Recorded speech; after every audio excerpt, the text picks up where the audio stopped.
Nagkakilala kami sa Makati way back 2015 when nung una ko siya nakita. Sinabi ko sa sarili ko na siya na ang taong gusto kong makasama. Di ko akalain na abot kami sa ganitong punto. I never realized that this day would come. So I'm really happy. Unlike no other, from the first hello, yeah, that's all it took. And suddenly we had each other, and I won't leave you, always be true. Siguro ang ina-expect ko, I never expect anything from you because you're already given me everything. Siguro may papangako ko na lang is now, then magkakasama na tayo. Ako nang bahala sa see you later, Mommy, and I love you. No one else will do, and I'm telling you, just put your heart in my hands. I promise it won't get broken. We'll never forget this moment. Yeah, we'll stay brand new, 'cause I'll love you over and over again.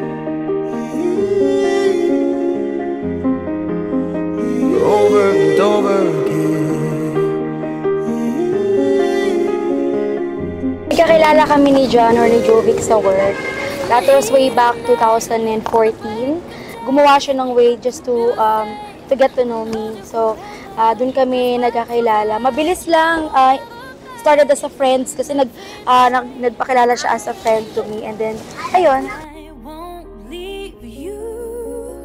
Always be true. 1 + 1 2 for life, over and over again. Number 1 is pressure kasi as a mother hindi na kami bagong couple ano na kami, medyo matagal na.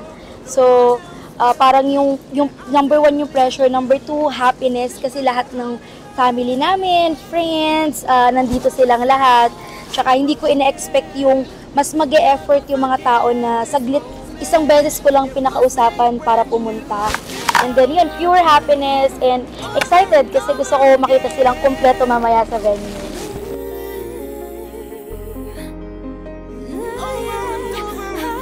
Ang message ko, sana yung closeness namin mag-asawa ngayon or mag-partner ngayon mas mag-strengthen pa. Alam ko, kasi magti-10 years na kami. So, another 10 years more na ganito kasi hindi naman natin masasabi. Everything changes. So, ang pinakamagandang gawin is to make an effort para mas gumagaling na yun, mas maging masaya yung so, Dad kasi tawagan namin. So, I'm so excited. So, alam ko lang dyan na kayo. So, see you later. Yeah, I'm telling you, just put your heart in my hands. Promise it won't get broken. We'll never forget this moment. Ipagmaka isang dibdib si Gracelyn Joy na iyong pakababahagin at paglilingkuran habang buhay. Buong puso bang pagkakalobo sa kanya ng iyong sarili bilang kanyang pinahay? Yes, mga minamahal kong kapatid, tanggapin natin si John Jovic at Gracelyn Joy sa ating sambayan ng Kristiyano bilang mga bagong kasal. Palakpakan natin sila.